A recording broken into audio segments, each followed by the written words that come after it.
Hello.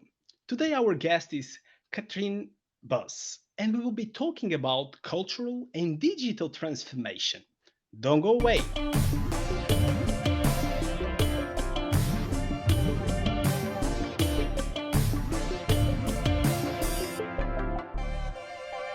Hello, and welcome to this episode of CRUZAMENTO Podcast. In today's show, we will talk about the intersection of technology, healthcare, and sustainability. My name is Daniel Guedelha, and together with me is my friend and co-host, André Correia.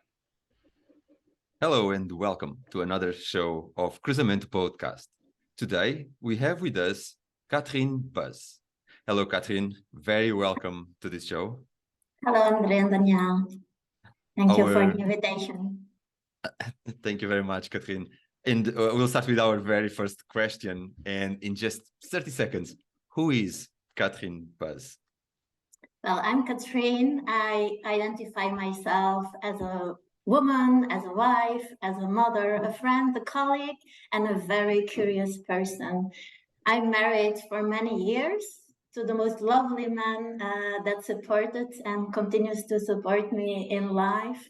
I am a proud and grateful mother of two children.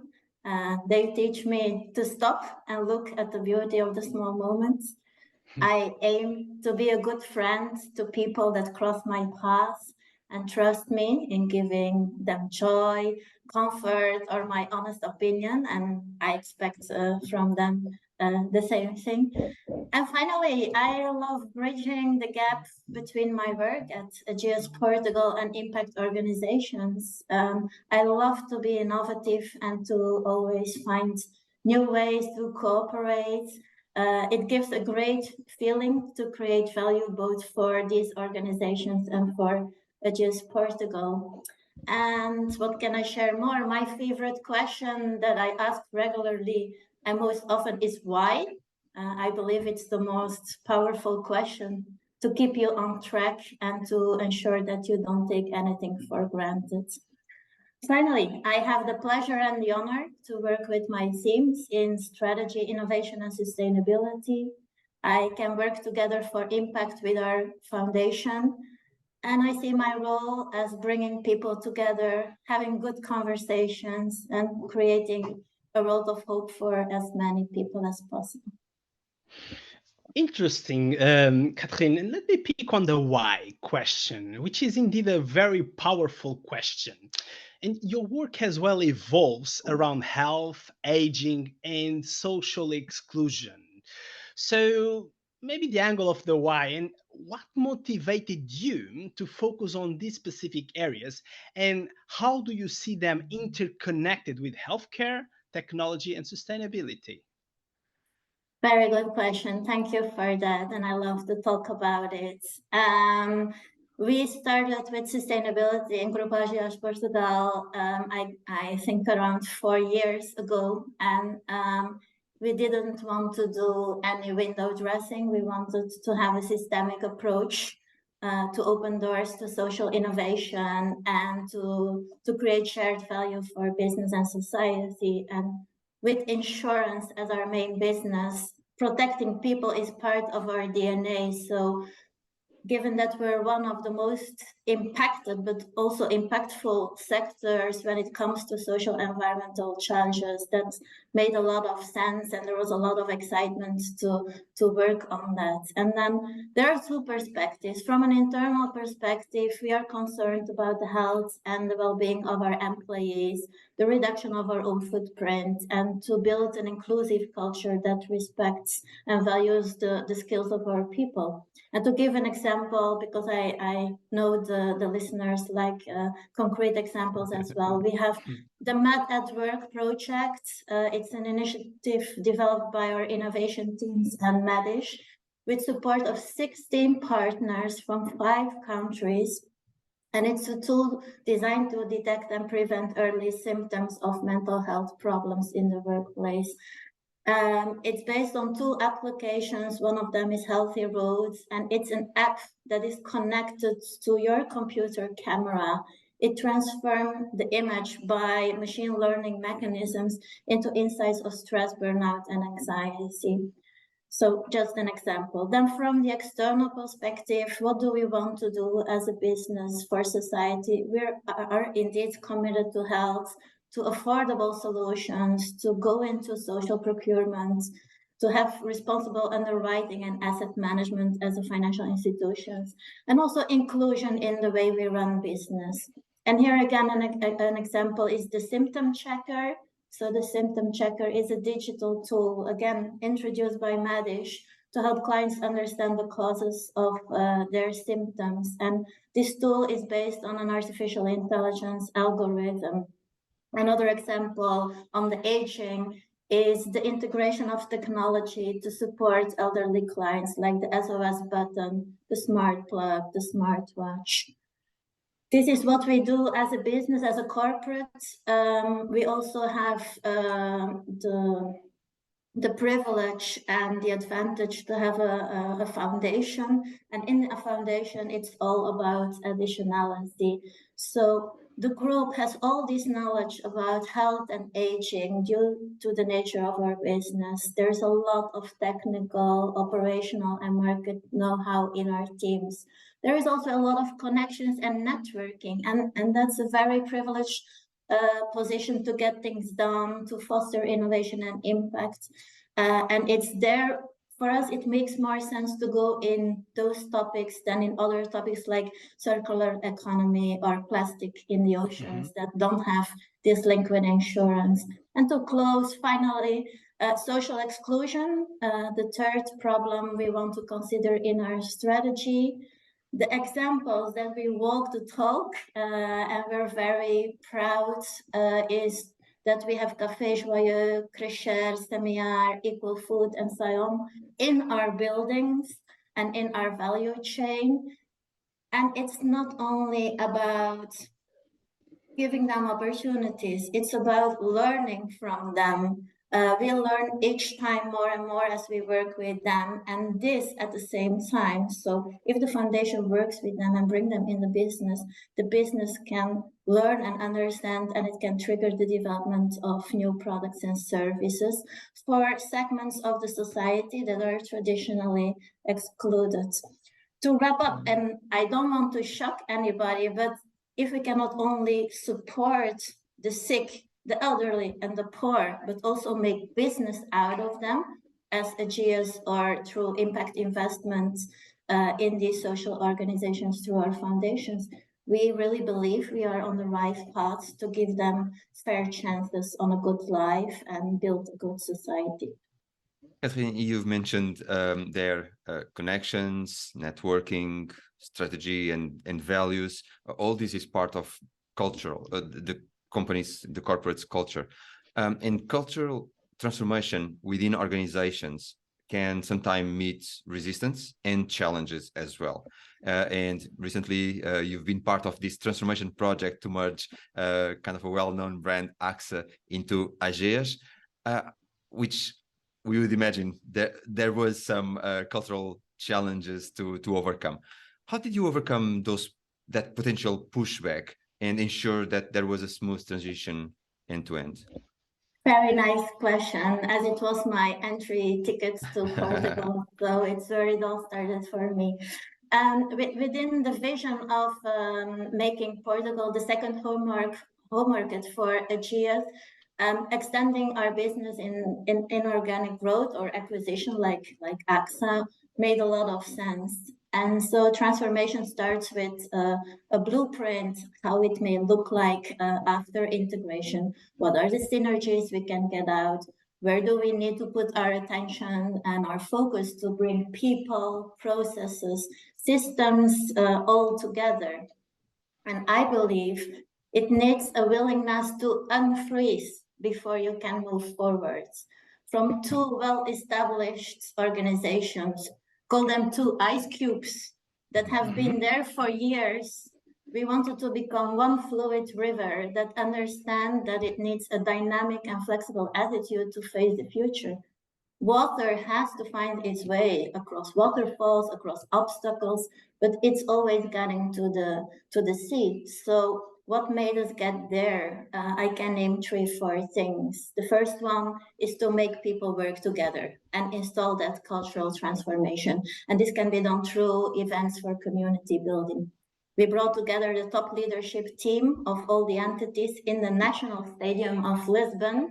And it was the start of the message we wanted to install. This is now one team that has to play the game. Later, we moved on to yearly staff events for all our employees. It was made by them. We were having them on stage and we were showing them how much power there is for each to play their part with all the colors and not with them and us. So to pass on, and when you understand that leadership needs to change and to get to the full potential, we also understood that our governance model needed to change, to update, to upgrade for more efficient decision-making and agility. So decided to move away from traditional models into an organization that is fit for who we want to become on the longer term. And then thirdly, the cultural transformation happens to change in behavior, changing on our being, on our doing, and it's in Ageas expressed through our 4 core values. It's expressed by integrating humanity as an integral part of our strategy. And even to reinforce all of that, we created an area Beautiful Business as a facilitator. Now, André, to be honest, that didn't happen overnight, and it didn't happen just by putting up a strategy. To accomplish the vision of a single organization that's more agile, more dynamic, more efficient, we had the transformation process with our employees, but also with our agents, with our brokers. It was concluded last year, and also last year, it was the turning point between the present and the future for our company, because it was materialized to our move to the new offices in Lisbon and Porto, allowing finally all employees to be together for the very first time in a single building. And I think that closes the story very nicely. And you talk about ice cubes, and I really like the fluid rhythm. When we look into an M&A, but as well when we look externally. So to other companies as well. And when we do that, it comes to mind partnerships. And as we know, you also have put efforts in building a national move to colon cancer screening, in which Ageas has invited its competition. So how did this approach contribute to the success of the initiative, and what lessons can organizations learn when have these kind of collaborative approaches? Yes, thank you, Daniel, for the question. I would like to start a little bit with explaining what's the real problem that we wanted to address before I talk about partnerships.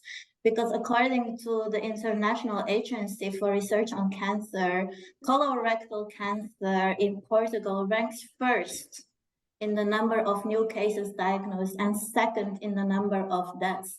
Like in 2020, over 10,000 new colorectal cancer cases were diagnosed and more than 4,000 deaths were registered. So this type of cancer is also very slow. It's silent. You don't notice that you have it.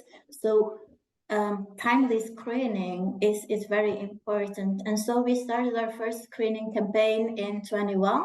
It was Grupo Ageas Portugal, Medis, Fundação Ageas, and Europa Column. And it was very good. And we wanted to continue in 22. To promote this prevention, to promote early diagnosis, make clear that it helps to the timely treatment of the cancer, but also informing the Portuguese population about this disease. And then, okay, we had unfortunately some positive results, but we could follow up very easily. And so in 22, we did 2 more national screening campaigns in March and November. And all of this because our purpose is to save as many lives as possible. And therefore, it's imperative to carry out this type of campaign, which again, on the one hand, aims at the prevention and early detection, and on the other hand, makes people aware about it. And we encourage all Portuguese people from the age of 45 onwards to do this screening. It's very simple. It's very simple and very quick, and it can save your life. So to answer your question about partnerships, the main point is understanding that we need radical collaboration. And for radical collaboration, one has to understand in what field we are playing. Prevention and tackling social challenges in this case is happening in what we call the pre-competitive space. It's collaboration for a common goal without making the competition in the business. The competition in the business can follow later. I'm not saying companies cannot bring to market products and services and make money out of it. Mm-hmm. I'm saying that we need to join forces on a real issue that concerns us all, where the solution is known, but it's simply not available, or it's shortcoming, like the Portuguese public health system is suffering to bring it to people. So for systems to change, I really believe corporates can play an important role and set the example. And if they join forces, like we are doing, the top 3 insurance players of the Portuguese market are not saying, let's compete, they're saying, let's do it together. We do not only give an important signal to the market with that, but we also achieve bigger scale, bigger impact, and we set an example and a practice to pick up, hopefully, by the public sector afterwards. And Katrien, you talk about example and impact. So if other institutions are listening to us and want to join the initiative, can they reach out to you? How should they do? Please, I would be happy to talk to them. If we want scale, everybody's welcome to join. Everybody can play in this pre-competitive space. If you're a pharma, if you're a coffee maker, if you're a wine maker, you always have network and connections to people to bring them on. Thank you. Thank you. In partnership leads to better to a better and more educated society, which lately will bring more business in for everyone involved, right? So I mean, it's a very powerful message there, and this is also related to impact investing, which sometimes can be a polarizing concept for some traditional investors. And as part of Ageas Foundation, Katrien, how do you address the criticism surrounding this approach, and what factors have contributed to its success? Well, Ageas Foundation is the first corporate foundation in Portugal practicing impact investment. We designed a strategy in 21. The first investments were done in 22. So, okay, we're still at the beginning. But it's what we call using a venture philanthropy approach. And that means that in each investment, we work very closely with the investee to make sure there is financial and non-financial support, and they need that in order to scale up. And why do they need to scale up? Again, because without scale, we don't solve the problems. And that's the motto of our foundation. So our approach to impact investment is essentially to help these social purpose organizations to scale up and thrive, to serve more people, to hire more talent, and to seek financial sustainability in the longer end, because they should not be dependent on grants and subsidies. That's what they want.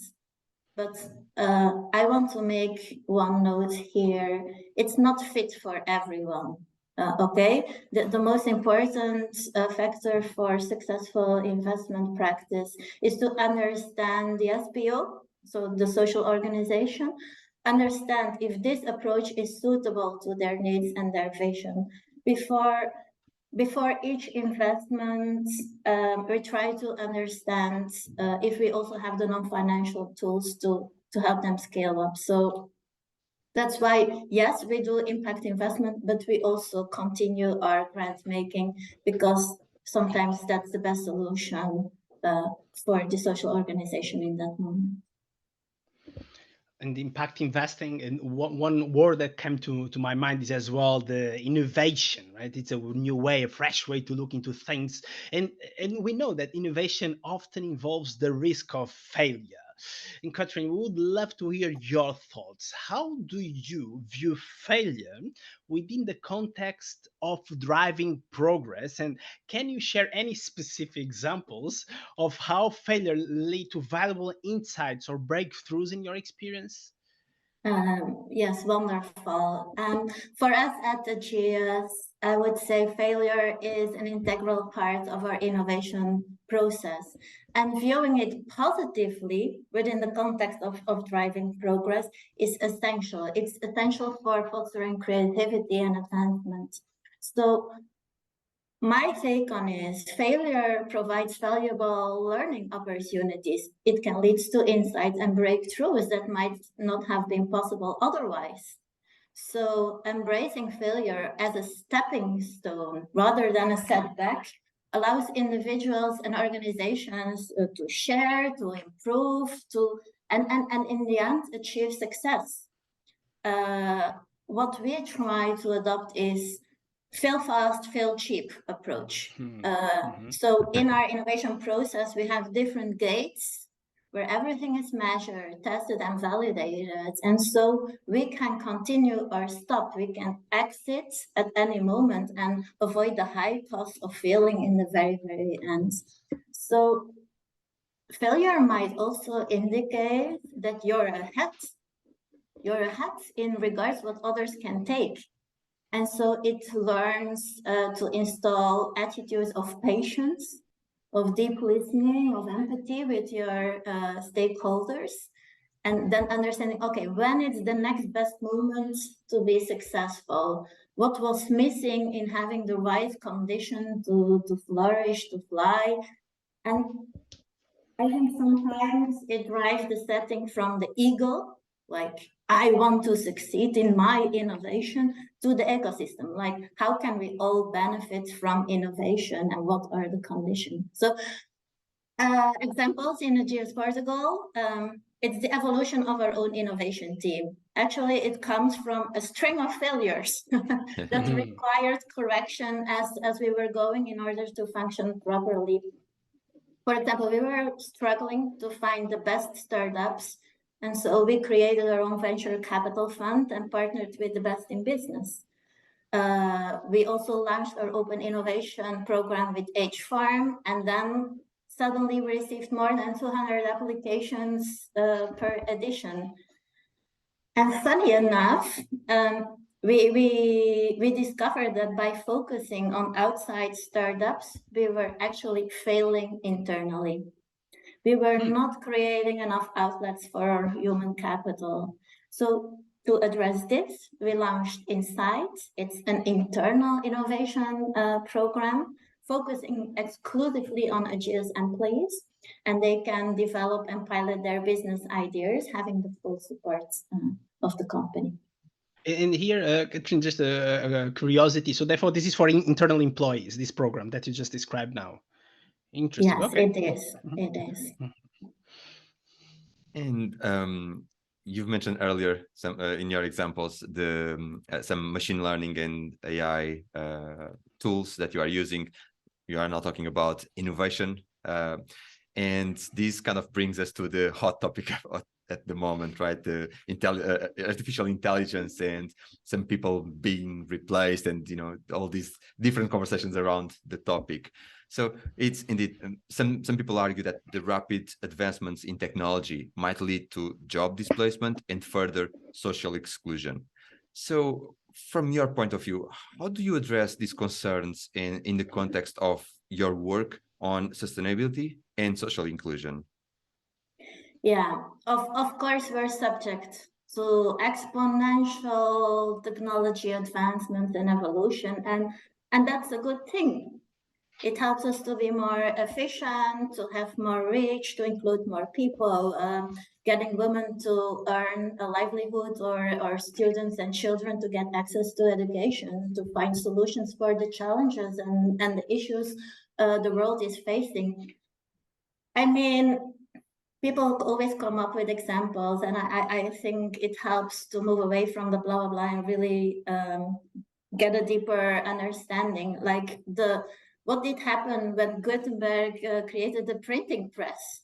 Yes, it might have replaced some role, but it also created new opportunities. Suddenly there was an availability, affordability for books, and people could read and learn, and it helped the rise of education. So the problem for me is not that it will cause job displacement or further social exclusions. The technology will find its way anyway, its place. It will go there. So the question is, if we learned from the past, if we learned from where we ended up with the whole industrial revolution, where we were deciding a function of shareholder value to implement it and not to the benefit of people and planets. If companies are installing new technologies solely from a cost perspective and profit generation, they are forgetting about the real asset of their company, that is the workforce. But if their employees can be supported by learning and development programs, if we provide equal access to quality education and reskilling opportunities, then we walk the talk in creating inclusive societies and in empowering individuals. With technology, we can create a fairer society where everybody has the chance to develop their skills, pursue their aspirations, and make everything better. So I would say 2 jobs are needed. The job of continuously assessing and being aware of the pros and the cons of new technology, and reskilling, like don't stop the wind with your hands. Like each innovation has positive and negative impacts. And so while at company level, we are looking, we are concluding, we're ending our take on what's the future of work, what's Ageas' take on it. And at the foundation, we have 3 wonderful programs. The English audience has to bear with my Portuguese now. It's Relance-te, Inspire-te, and Descodifica-te. What are they? They're capacity building programs for people who need reskilling in this ever-changing society. So we learn people in vulnerable situations the new technology. So it's the other way around. We teach them, we bring the technology to them, and we help them to set up their own business and live a good life. That's a really powerful message. I mean, we are indeed in this continuous learning era, and more than ever, the continuous learning for everyone at every single level is very important, because those that adapt are actually the threat for those that don't adapt. It's not the technology in itself, isn't it, Katrien? I agree. And talking about adapting and technology, and we know, as a matter of fact, remote working is something that gained a lot of traction lately. And maybe now attention to all the Portuguese, our Portuguese diaspora, and other people that like Portugal and its culture and might think about working from Portugal. Katrien, just back to you. Portugal was your chosen location for your work. Now, what unique factors about Portugal made it an ideal setting for implementing innovative healthcare technology and sustainability projects? Well, I can certainly outline some factors that make Portugal a very attractive location on these topics. This country has so much potential and so much space to tap into. That's made it that I did not stay for the 3 years initially projected, but I'm already here for more than 7 years. Just a side note. So what is it that Portugal has to offer in these matters?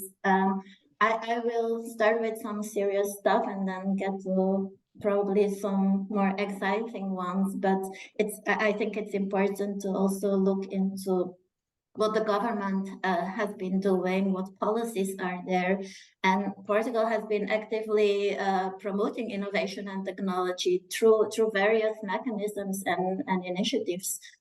We have tax incentives, we have grants, we have different forms of support that encourage research and development in healthcare, in technology and sustainability. And as a member of the European Union, Portugal has access to various funding opportunities.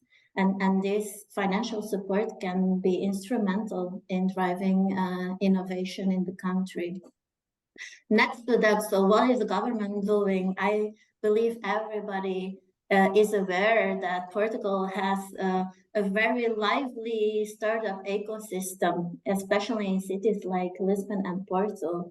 And so this availability of skilled talent, of co-working spaces,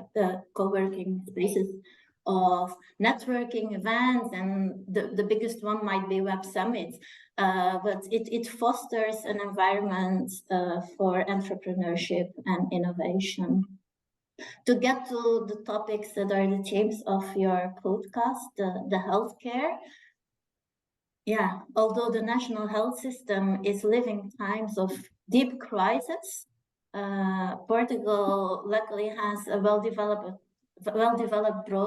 broader system, healthcare system. And so that makes it an ideal place for implementing innovation in healthcare. We have world-class hospitals, we have research centers, we have very, very good universities, and they all facilitate the collaboration between the public and the private sector. Like Medish has been a leading player in this field, and it's for no other reason that it was also selected to be the center of excellence for the whole Ageas group that is playing in Europe and Asia. And where do we end up with health in Portugal? That's amazing. Regarding sustainability, what can I say? I see Portugal very committed to sustainability, to environmental conservation. The country has made progress in policy making on renewable energy, on waste management, on conservation.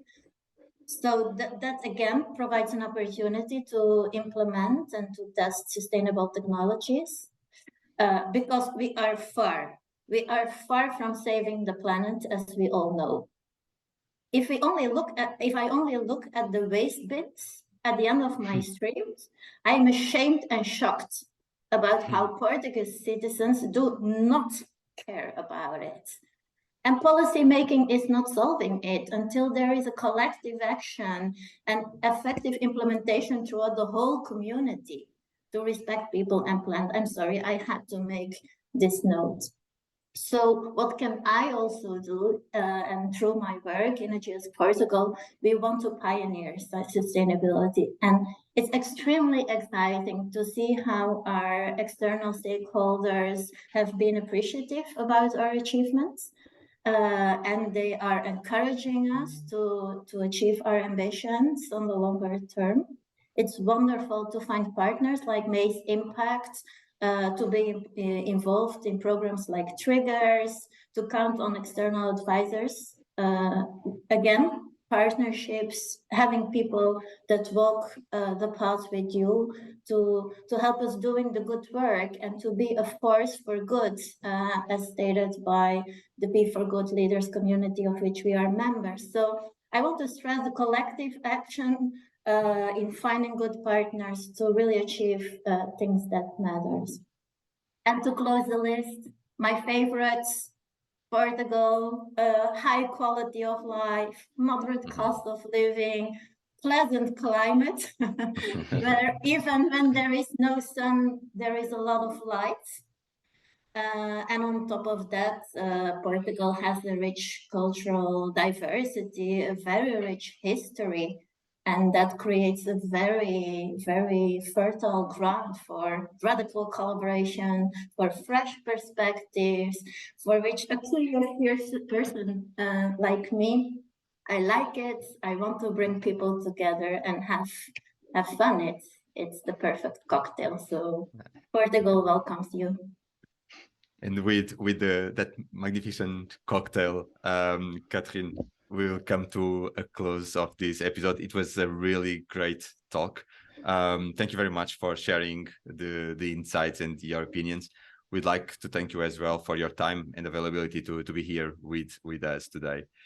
So today we've talked with Katrien Buys about creating impact when making cultural changes a reality, big mergers with external partners, impact investing, also something that we've discussed in today's conversation, and then talent in Portugal, and what a great place to work and live and probably drink a couple of cocktails as well.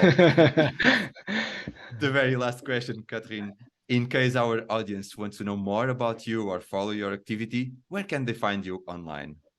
Well, the most easy way is to look for me on LinkedIn, and I think you can easily find me there. If you look Katrien Buys in Ageas Portugal, you will find me for sure. Katrien, thank you so much for your time and availability today. To our listeners, if you like the discussion today, push the like button below and subscribe to our podcast. This way, more people will be able to find the show. You can also find us on LinkedIn, as Katrien just said, as well on Instagram and other social networks. Bye for now. Thank you, Katrien, once again, and we hope to see you very soon. Thank you very much. It was big fun. Thank you. Thank you. Thank you.